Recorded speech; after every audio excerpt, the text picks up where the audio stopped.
Picture this. You're sitting at an elegant dinner table, your fiancé beside you when he decides to tear you down in front of his entire family. But what happens next will shock you more than his cruel words ever could. I'd love to know which corner of the globe you're watching from. And if this story speaks to you, make sure to subscribe. Tomorrow's video is one you absolutely can't miss. The crystal chandelier cast warm light across the mahogany dining table as Madison Chen adjusted her navy dress for the third time that evening. She'd spent 2 hours getting ready for this dinner at the Riverside Country Club.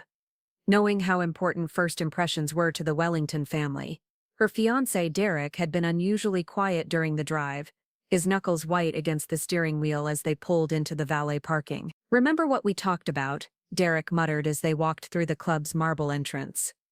"My father values traditional qualities in women. Just try to be more feminine tonight." Madison's stomach twisted, but she forced a They'd been engaged for 8 months, and she'd been looking forward to finally meeting Derek's father, who'd been traveling extensively for his investment firm. Derek's mother had passed away when he was young, making tonight's dinner even more significant. The private dining room overlooked the golf course, where the last rays of sunlight painted the fairways gold. Richard Wellington stood as they entered. A distinguished man in his 50s with silver hair and the kind of presence that commanded attention without effort. His handshake was firm, his smile genuine.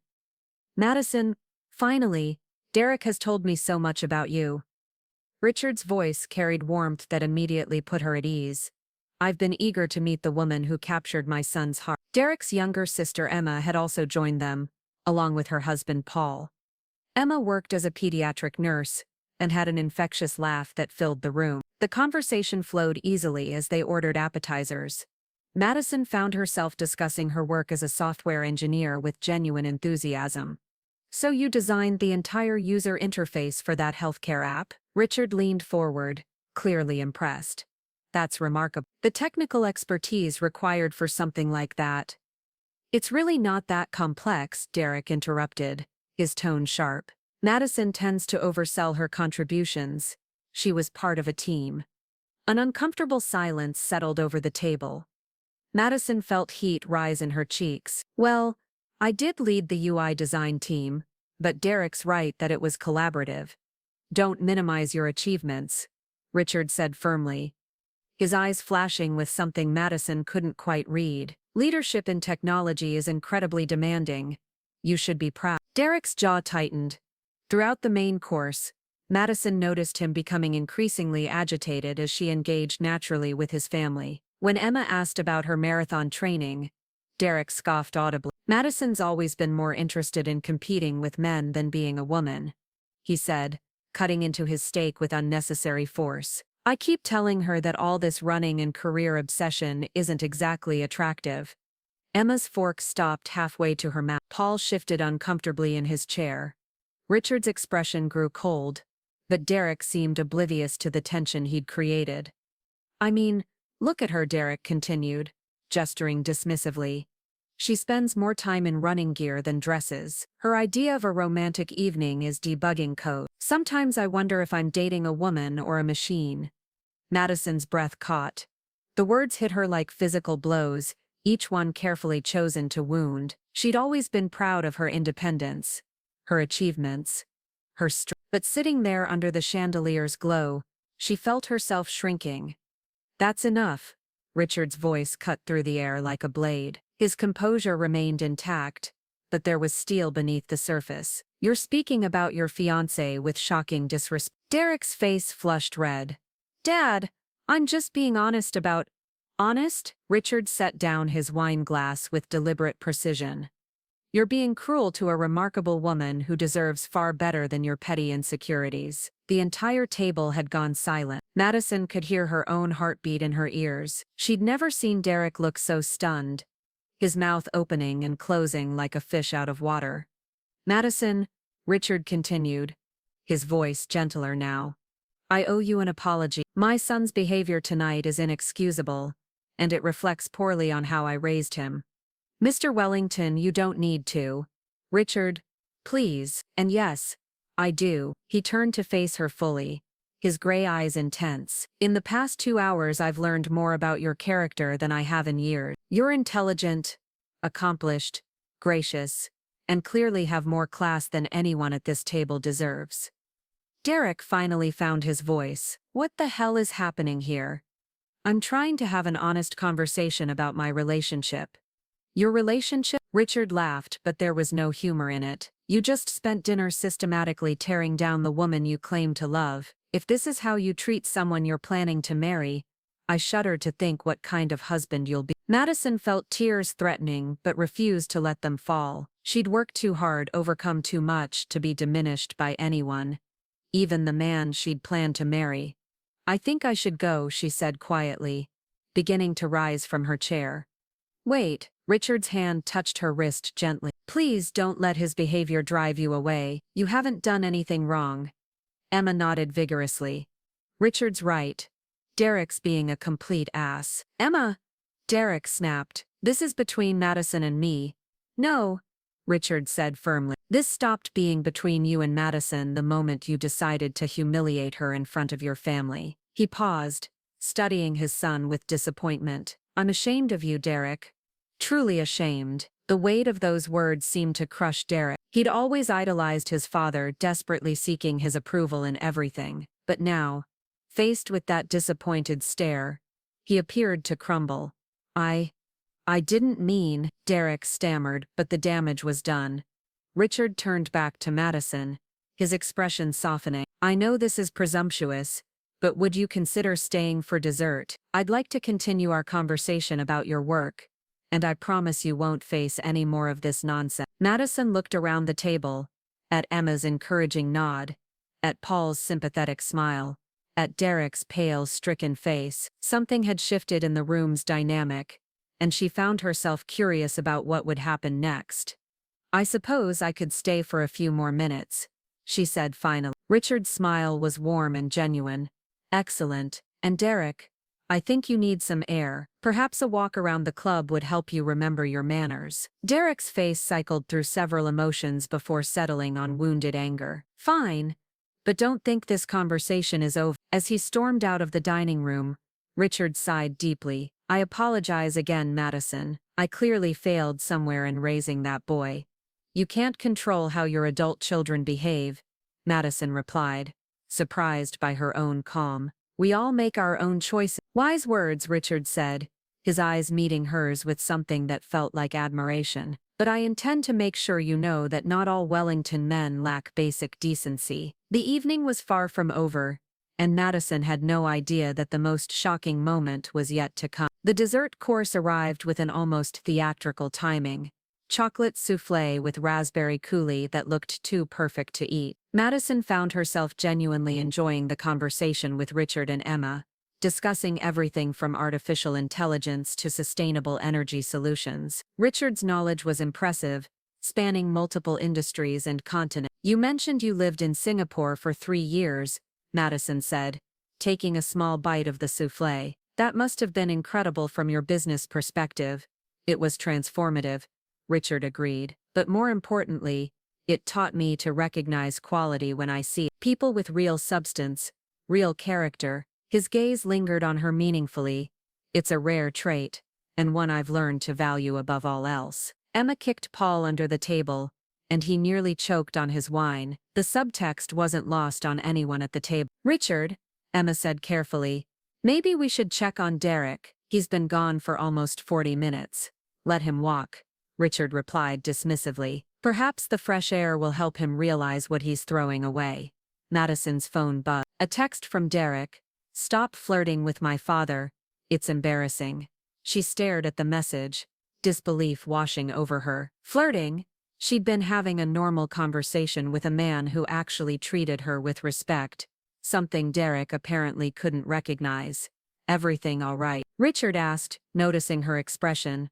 "Just Derek being Derek," Madison replied, setting her phone aside. She wasn't going to let his jealousy ruin the first pleasant evening she'd had in months. "I have to ask," Richard said, leaning back in his chair, "what attracted you to my son in the first place?" "Because the man I saw tonight bears no resemblance to the one who could win against someone like you."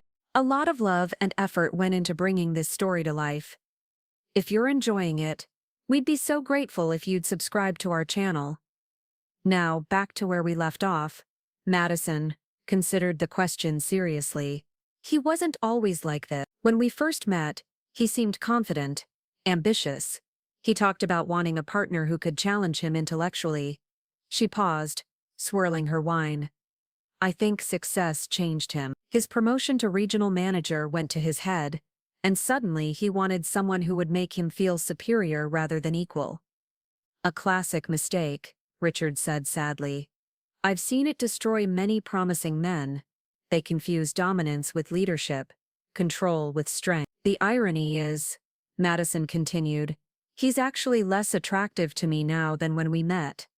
All this posturing and criticism, it's not masculine, it's just insecure. Emma nodded vigorously. Exactly. Real confidence doesn't need to tear others down. My late wife would have said the same thing, Richard said quietly. She was brilliant, a surgeon who could command an entire operating room. But she was also elegant, graceful, and utterly feminine. She taught me that strength and softness aren't opposite. Something in his tone made Madison look up.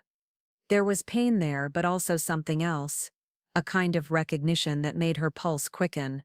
She sounds wonderful, Madison said softly. She was, and she would have absolutely despised Derek's behavior tonight. Richard's voice hardened. She raised him to respect women, to value intelligence and independence. Clearly her lessons didn't take. Derek chose that moment to return, his face flushed from the cold air. He'd obviously been drinking at the bar. His eyes were slightly unfocused, and his usual careful composure was gone. Well, isn't this cozy, he said, sliding back into his chair. Dad getting to know his future daughter-in-law. Derek, Emma warned, maybe you should slow down. Slow down. I'm celebrating. Derek's voice was too loud for the intimate dining room. My fiancé is charming my entire family. What's not to celebrate? Madison felt the familiar twist of anxiety in her stomach. Drunk Derek was unpredictable, often cruel. I think we should call it a night, she said, reaching for her purse. No, no, no, Derek said, grabbing her wrist. We're just getting started. I want to hear more about Madison's amazing career. Dad seems so impressed. Derek, let go of her. Richard's voice was deadly quiet. Oh, now you're giving me orders about my own fiancé? Derek's laugh was bitter. This is rich. You meet her once and suddenly you're her protector. Someone needs to be. Richard replied coolly. You're certainly not doing the job. Derek's face darkened. You know what your problem is, Dad. You never remarried after Mom died. You don't understand what it's like to have a woman who thinks she's smarter than you. Madison doesn't think she's smarter than you, Emma interjected. She just is. Stay out of this, Emma, Derek snapped. This is between men. Men. Richard stood slowly, his full height impressive. A man doesn't degrade his partner. A man doesn't grab a woman's arm in anger. A man doesn't let alcohol turn him into a bully. And what would you know about being a man? Derek shot back, standing as well. You've been alone for 15 years. At least I found someone willing to put up with me. The silence that followed was deafening. Madison watched as Richard's face went through a series of emotions. Hurt, anger, and finally, something that looked like resolve. You're right, Richard said finally. I have been alone, and until tonight, I thought it was because I was too set in my ways, too particular about what I wanted. He turned to Madison, his eyes intense. But I was wrong. I was waiting for the right woman to come along. Madison's breath caught. The implication was clear, and everyone at the table felt it. What the hell is that supposed to mean? Derek demanded. Richard ignored him, focusing entirely on Madison. I've spent this evening watching you handle adversity with grace, engage with intelligence, and maintain your dignity despite being treated abominably. You're everything I've been looking for in a partner. Dad, what are you saying? Emma whispered. I'm saying, Richard continued, never breaking eye contact with Madison, that my son is a fool, and I'm saying that if Madison were free, I would consider myself the luckiest man alive to have a chance with her. Derek's face went white, then red, then white again. You're hitting on my fiancé?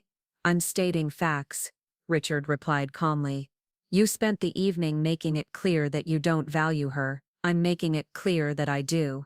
Madison felt like she was in a dream. This couldn't be happening. Men didn't steal their sons' fiancés. Fathers didn't fall for their children's partners.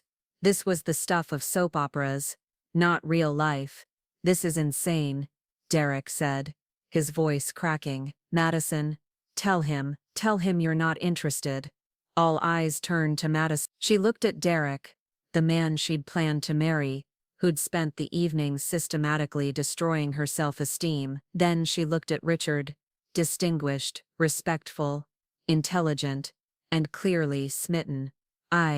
She began, then stopped. The words wouldn't come because the truth was too complicated. She wasn't interested in Richard romantically, they'd just met, but she was interested in being treated with respect. She was interested in being valued for her mind, her accomplishments, her strength. I think, she said carefully, that this evening has made a lot of things clear about what I want in a partner, about what I deserve, about what I'm not willing to accept anymore. Derek's face crumpled. Madison, please, I was just having a bad night. I didn't mean, you meant every word, she said quietly, and that's the problem. Richard watched this exchange with satisfaction, but also with something that looked like genuine concern for Madison's well-being. I don't expect an answer tonight, he said gently, but I want you to know that there are men who would consider your strength an asset, not a threat. Men who would be proud to stand beside you, not try to diminish you. The evening had taken a turn that none of them could have predicted, and Madison realized that her entire future was about to change. The silence stretched like a taut wire ready to snap. Madison could hear the distant sounds of the country club, muffled laughter from the main dining room, the gentle clink of silverware, the soft jazz music drifting through the speakers. It all felt surreal against the charged atmosphere of their private dining room. Derek slumped back into his chair, his face cycling through disbelief, anger, and something that might have been panic. This isn't happening, he muttered, running his hands through his hair. This can't be happening. Derek, Paul said gently, speaking for the first time in 20 minutes. Maybe we should. Don't, Derek. Cut him off. Just don't. He looked up at Madison with bloodshot eyes. You're actually considering this. My father hits on you and you're considering it. Madison felt a surge of irritation. Your father treated me with more respect in 3 hours than you've shown me in 3 months. So yes, I'm considering a lot of things right now. Like what? Derek's voice was desperate now. Like throwing away 8 months of our relationship. Like destroying our future together.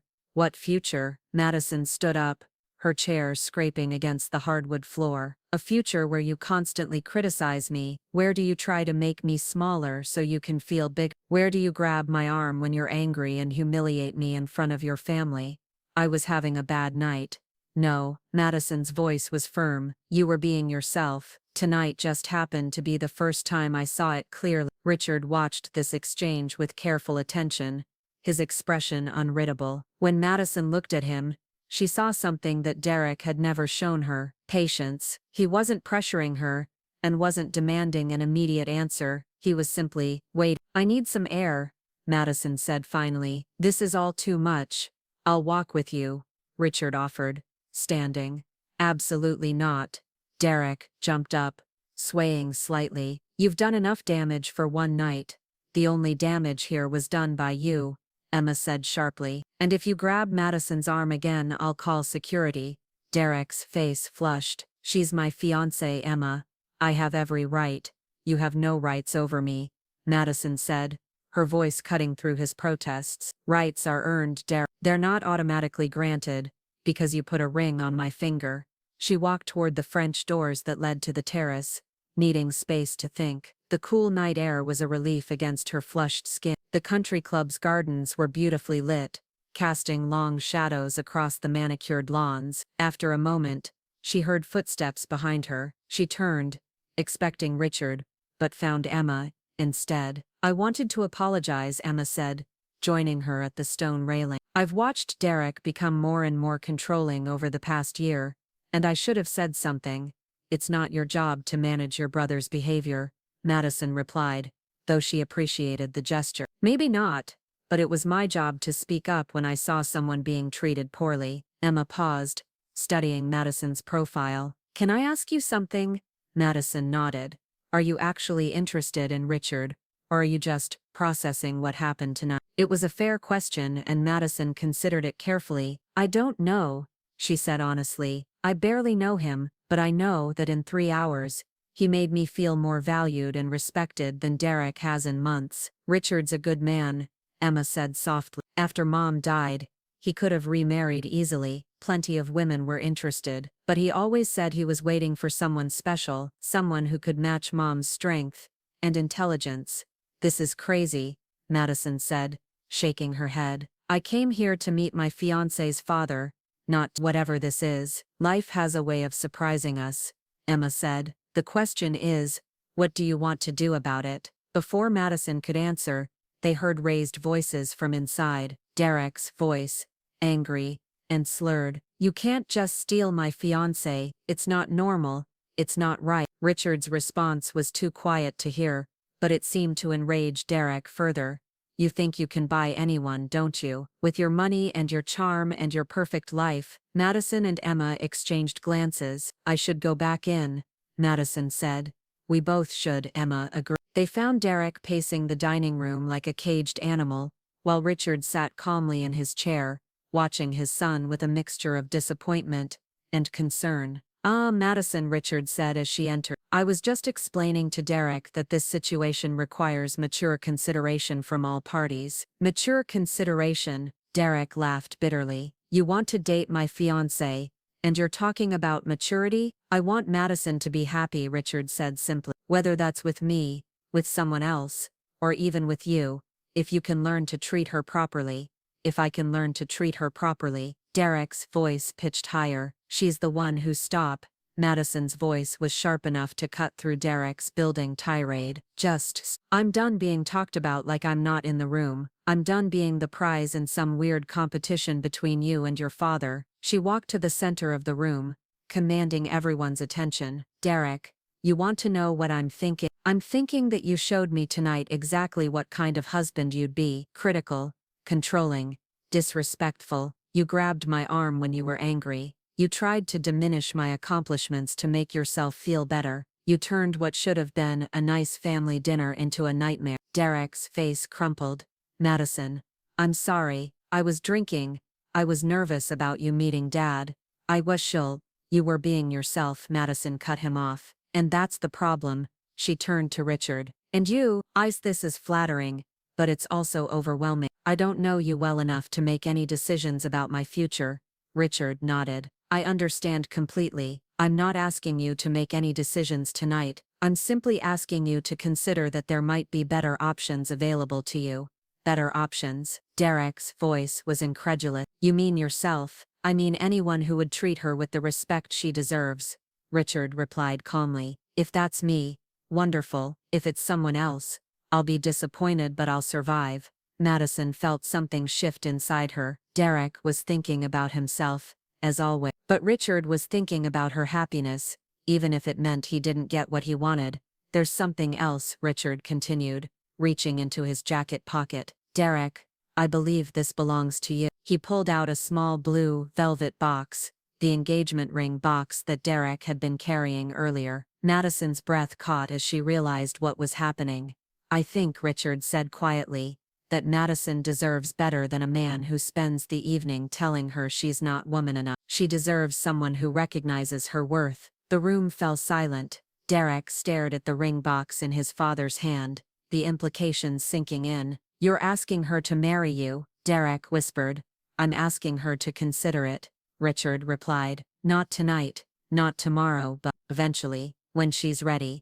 Madison's heart was pounding. This was insane. This was impossible. This was, yes, she heard herself say. Everyone turned to stare at her. Even she seemed surprised by her own response. Yes, Richard's voice was careful, hopeful. Yes, I'll consider it, Madison said, her voice growing stronger. Not because I'm in love with you, I barely know you, but because in 3 hours, you've shown me what it feels like to be truly valued by a man. Because you've demonstrated the kind of respect and dignity that I want in a partner. She looked at Derek, who was staring at her with his mouth open. I'm sorry, Derek, but you made this choice tonight. You chose to tear me down instead of building me up. You chose criticism over support, control over partnership. But I love you, Derek said desperately. No, you don't, Madison replied sadly. You love having someone you can control. You love feeling superior, but you don't love me, not the real me. She turned back to Richard. I'll need time. I'll need to get to know you properly, and I'll need to know that this isn't just some reaction to tonight's drama. Of course, Richard said, standing. I have a proposition. He reached into his other pocket and pulled out a small velvet box, different from Derek's, clearly older and more elegant. This was my mother's ring, he said softly. It's been in our family for 4 generations. My wife wore it for 23 years. He opened the box to reveal a stunning vintage diamond surrounded by sapphires. I'm not asking you to wear it now, I'm asking you to let me court you properly, to show you what it means to be cherished by someone who recognizes your worth. Madison stared at the ring, then at Richard's face. His eyes were hopeful but patient, respectful but determined. Derek, she said without looking at her former fiancé, I need you to understand that this isn't about your father, this is about me, choosing to be with someone who values me. Derek was crying now, tears streaming down his face. Please, Madison, I can change, I can be better. Maybe you can, she said gently, but I'm not going to wait around to find out. I deserve better than someone who needs to change to treat me with basic respect. She looked at Richard, took a deep breath, and made her decision. I'd like to get to know you better, she said, properly, without all this drama. Richard's smile was radiant. I'd like that very much. As they prepared to leave the country club, Madison realized that sometimes the most unexpected moments can change everything. Sometimes the person who's supposed to love you shows you exactly who they really are, and sometimes, when you're brave enough to demand better, the universe provides exactly what you need. 6 months later, Madison and Richard were married in a small ceremony at the same country club where they'd met. Derek wasn't invited, but Emma served as matron of honor. In her wedding speech, Emma said that sometimes the best things in life come from the most unexpected places, and that her new stepmother had taught her that demanding respect wasn't selfish, it was necessary. Madison kept her own last name, continued her career in software engineering, and found herself in a partnership built on mutual respect and genuine admiration. Richard supported her marathon training, celebrated her professional achievements, and never once made her feel like she needed to be less than she was. And Derek, he eventually got therapy, learned to manage his insecurities, and found someone who was a better match for where he was in his personal growth. He never fully forgave his father, but he came to understand that the evening at the country club had been a wake-up call he desperately needed. As for Madison, she learned that sometimes the most shocking moments in life aren't disasters, they're opportunities. Opportunities to demand better, to recognize your worth, and to choose partners who celebrate your strength rather than trying to diminish it. The engagement ring Derek had given her was returned, but the lessons from that evening lasted a lifetime, and every time she looked at her grandmother-in-law's sapphire ring, she remembered the night she learned to value herself enough to walk away from someone who didn't. Looking for more? We've got 2 amazing stories ready for you right on screen. If this one touched you, these are absolutely worth your time. Click to watch them now, and hey, subscribe, and hit that bell to never miss our latest upload.